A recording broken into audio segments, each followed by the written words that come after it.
Season 1 is on its way in the War Within, and with it, we are seeing a lot of meta changes and questionable balancing. But fret not, in this video, we are going to be covering how to make your life easier and stay alive longer while playing Guardian Druid in PvP. So in this video, we are going to jump into the highly requested Guardian defensive and offensive rotations, talk about how the two hero talent builds work, take a look at the PvP talent selections for this season, and quickly cover some general changes from the Season 1 guide.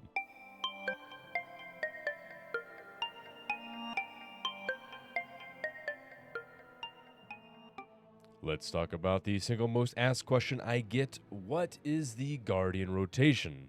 The trouble with this question is that there is not a straight answer, as Guardian isn't trying to DPS, but instead stay alive, and to stay out of the graveyard. The buttons you press changes depending on who and what is hitting you. However, don't worry, this is going to be the single most in-depth overview you will find to date on a Guardian PvP rotation while keeping it simple. Let's start by looking at the defensive abilities, their priorities, and situational usage. To start, it's best to understand how Guardian's primary tanking works. Its first line of defense is passive by having a larger health pool to act as a sponge, which is directly affected by Guardian's mastery, Nature's Guardian, and why in PvP we stack versatility and mastery due to all the damage bursts currently in PvP. This gives us the extra health to survive damage windows until we can get our appropriate defensives up. Our active primary defensive is Iron Fur, giving us an armor value relative to the amount of rage we have to spend to keep the ability up, as it does cost 40 rage, and at base value it only lasts 7 seconds. This is where I want to stress the importance of using your defenses proactively, as burst values are so high right now, and to magically generate 40 rage is impossible, let alone not enough to make a difference with one application.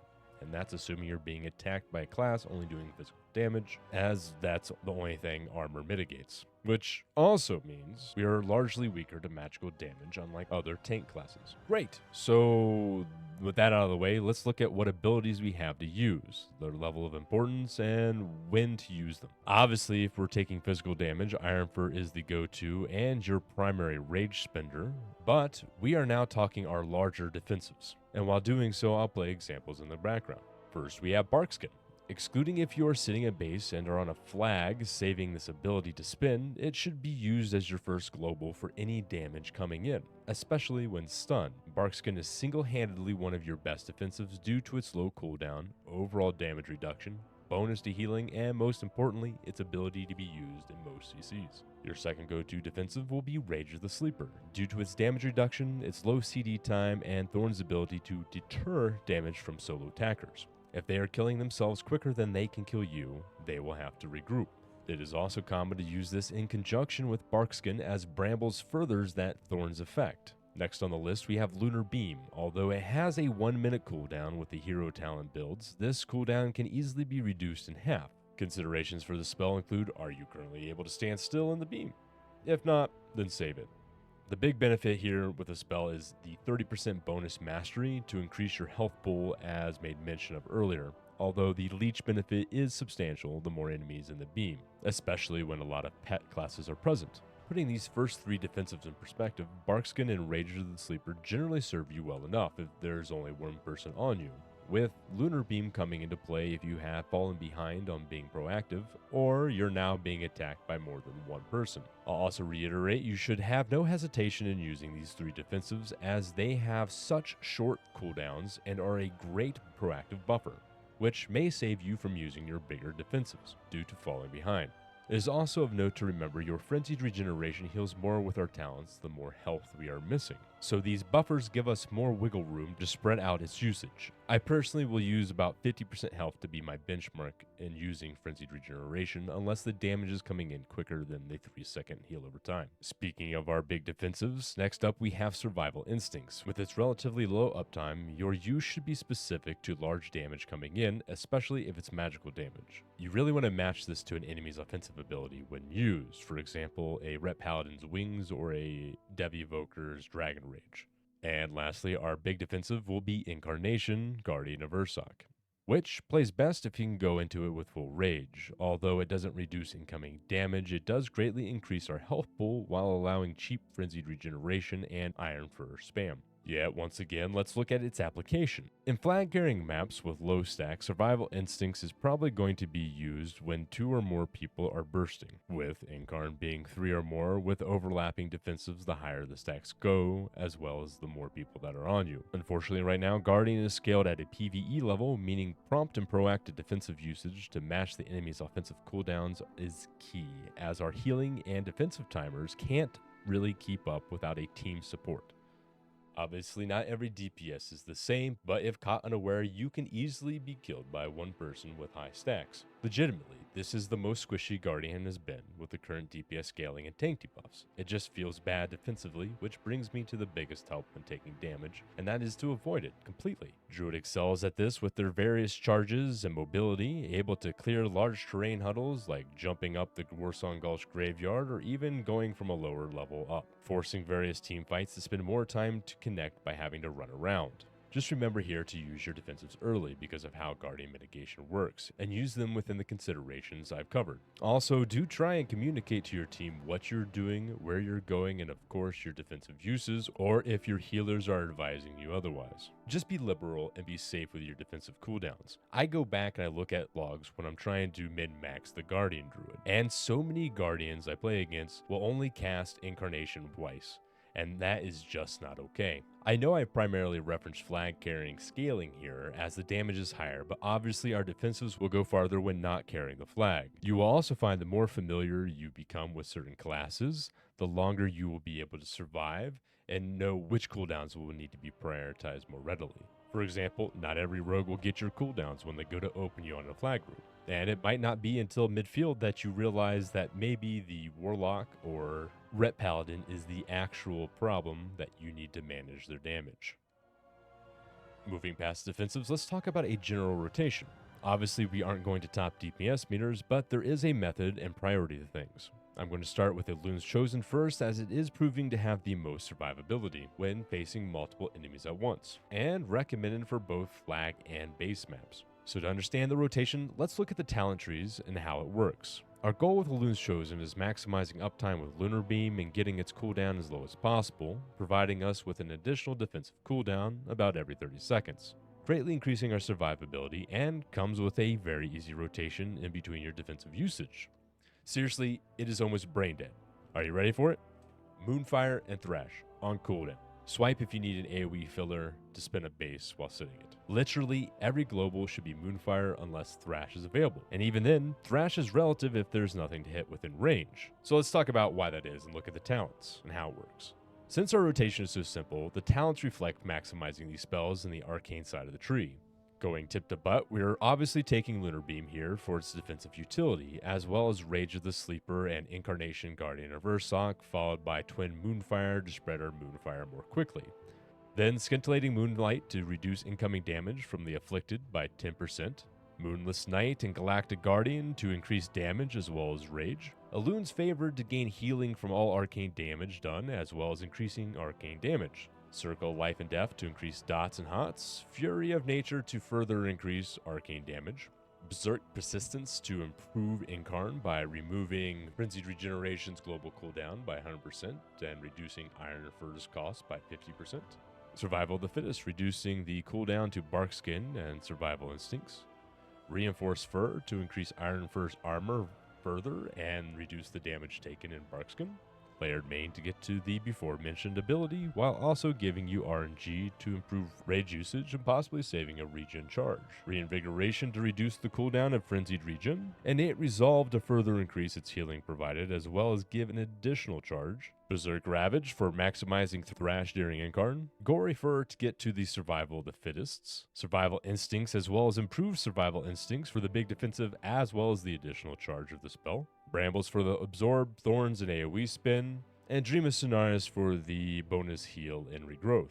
Turning to the Druid side of the tree, as we focus on Elune's Chosen highlights, I'm just going to bring to your attention Lore of the Grove to increase Moonfire damage and Astral Influence to increase the range of our spells by 5 yards, which separates this build from the Druid of the Claw and the Druid various utility preferences. Now, with the base Guardian talents out of the way, let's look at how the hero talents amplify them. The capstone of which comes from Boundless Moonlight, which gives Lunar Beam a 10% leech, and Eternal Moon, which increases Lunar Beam's mastery as well as its damage. On the left side of the tree, we have Moon Guardian, giving our Galactic Guardian procs additional rage generation. Lunar Amplification, increasing our arcane damage by 3%, stacking up to 9% when non-arcane abilities are used. Lunar Calling, which makes Thrash do arcane damage and increases its damage by 12%.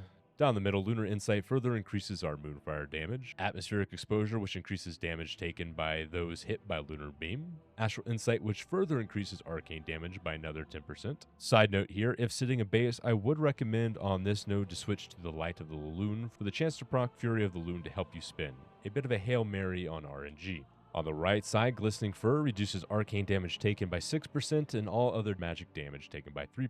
Moondust slows enemies by 20%, affected by Moonfire. And lastly, we have Lunation, which is the pillar of this build and rotation, as each arcane ability reduces the cooldown of Lunar Beam by 3 seconds, and at best giving you a huge defensive back in about 30 seconds. Putting it all together, all of these abilities maximize our arcane damage, which increases our passive healing through Elune's Favored, decreasing damage taken by 10% from everyone affected by Moonfire via Scintillating Moonlight, as well as applying a slow to those same affected by Moondust, all while spamming Moonfire and Thrash. Seriously, spam these 2 buttons unless you need to use a defensive or any of our utility spells to avoid damage altogether. Even if it's just Moonfire on the same target to keep you alive, because outside of holding a flag or base, staying out of the graveyard is the goal. For Druid of the Claw, the rotation is far more complicated, so first we're going to start with the talents to better understand the rotation. Going tip to butt again with the Druid of the Claw, we have Rage the Sleeper and Incarnation for their defensives, Flashing Claws for the additional Thrash stacks and bonus procs, Ursoc's Fury, which gives you a pseudo-defensive via shield for 25% damage done from Thrash and Maul. Rendon Tear, which increases damage done to targets and reduces damage they do to you by an equal amount, stacking up to 10% at 5 Thrash stacks. Circle of Life and Death for increasing your bleeds over time and healing. Berserk Unchecked Aggression, which will increase your haste, but more importantly, reduce the rage cost of Maul by 50% to allow you more quickly generate your Ursoc's Fury Shield for mitigation within Incarn. Vicious Cycle to further increase Maul damage to translate to more shield. Tooth and Claw to give you free procs of Maul, which can stack up to 2, while also reducing the target's damage done to you by 12%. Soul of the Forest for the additional rage generation off of a rotational ability. Guardian of Elune, which allows Mangle to increase Iron for duration and increase the healing of your next Frenzy regeneration by 20%. Survival of the Fittest for the CD reduction to Bark Skin, as well as Survival Instincts. Vulnerable Flesh to increase the crit chance on Maul for further shield. Reinvigoration for the shorter cooldown of Frenzied regeneration. Innate Resolve for the bonus healing and additional charge to Frenzied. Berserker's Rage to maximize Thrash damage and increase damage via Mangle. Ursoc's Endurance to increase Bark Skin and Iron for duration. Hoary Fur to proc reduction in Iron for cost. Survival Instincts, as well as improved Survival Instincts for the big defensive and additional charge, with the rest of the talents already being covered or only necessary as they are picks to get further into the tree. Quickly looking at the Druid side and how it differs from Elune's Chosen, we have Fluid Form, which saves us a global when using Mangle and Cat Form to get back to Bear, since the hero build has a swapping back and forth, as well as Ursine's Vigor for the same reason, giving us a bit more buffer room. Onto the hero talents and how this comes together. The capstone for Druid of the Claw comes from Ravage, where auto attacks proc your next Maul to turn into the spell, Ravage, that is a frontal cone of damage, dealing more damage to the primary target and a less amount of damage to all other targets, which is further modified by Claw Rampage, where, while in Berserk, Mangle, Swipe, and Thrash have a 25% chance to proc Ravage. The left side of the tree increases your rage and energy by 20%, as well as has Frenzied Regen increase your maximum health by 10% via Font of Strength. Next, we have Wild Shape Mastery, which allows Frenzied Regeneration and Iron Fur to persist when switching into Cat Form. It also allows you to keep 80% of your health and armor for 6 seconds while switching, and when returning to Bear Form, gives you a 10% heal over time for the damage taken for 8 seconds. Next, we have Empowered Shapeshifting, letting us cast Frenzied Regeneration in cat form, giving us 4% reduction in magic damage taken, as well as increasing mangle damage by 15%, in addition to Shred and Swipe at lower values. Down the middle, Dreadful Wounds has Ravage put a bleed on those targets, reducing their damage done to you by 10%. Killing Strikes has Ravage increase your agility by 8%, and armor granted by Iron Fur by an additional 20% for 8 seconds. But probably more importantly, lets your first mangle after entering combat proc Ravage. Next, every maul, raise, mangle, thrash you cast extends the duration of the Dreadful Wounds bleed by 0.6 seconds up to 8 additional seconds, keeping the higher uptime of the damage reduction the bleed adds. On the right side, now we have Bestial Strength, increasing maul and raise damage by 20%. Pack's Endurance, increasing Stampeding Roar's duration. And lastly, Strike for the Heart, which increases critical strike chance and damage for a bunch of spells, while also letting Mangle heal for 1% of your maximum health. With that all out of the way, I want to first say this build success is relative to you and your team's communication with your needs. It does allow you to be far more slippery, jumping in and out of cat and bear form to avoid combat, let alone big damage, but with so much micro CC in the game currently, if your team can't peel or you can't do your damage to build your Ursoc's Fury, you will die quickly. You will also find more success into comps that are heavily into melee just because they will be easier for you to hit to build that set shield. As of the rotation, it's primarily centered around maintaining as many thrash stacks to build rage and maintaining the damage reduction, while balancing your Iron Fur use between maul/ravage. Once again, excluding other utilities or defensives, what this rotation looks like is when opening, you're going to start with a Thrash, into a Mangle, into an Iron Fur, then consume your free Ravage proc, and use Swipe for a filler. At this point, you're prioritizing Thrash and Mangle on cooldown and consuming your Ravage procs, as well as your procs of Tooth and Nail and Gore. Considerations for this rotation include: if you're not taking physical damage, exclude Iron Fur and prioritize using maul/ravage spam to build your Ursoc's Fury shield. Although if you are needing to press Iron Fur, be sure to do so after pressing Mangle. Continuing, if you can't connect to the target, utilize your slipperiness with this build to escape. Furthermore, don't just rage dump. Spend more into heavier moments of damage and stagger out the rest of your rage to avoid rage cap. Also, if you're anticipating a huge fight, go into Incarnation with as much rage as possible to take advantage of the defensive effectively. Wrapping out talents, we're going to look at what PvP talents are practical and their uses. And of the 3 available slots, the first 2 should always be Emerald Slumber, which will recover your cooldowns faster and heal nearby teammates, and Den Mother, which reduces stun effects by 15% and increases nearby allies' health. These 2 help you regain your abilities more quickly, reduce your time in a stun to be less likely to die in a stun, and have more uptime to defend yourself while providing decent team utility. As of the last spot, we have several options in different situations. Tireless Pursuit grants us 3 seconds of retained movement speed up to 40% when leaving cat form or travel form.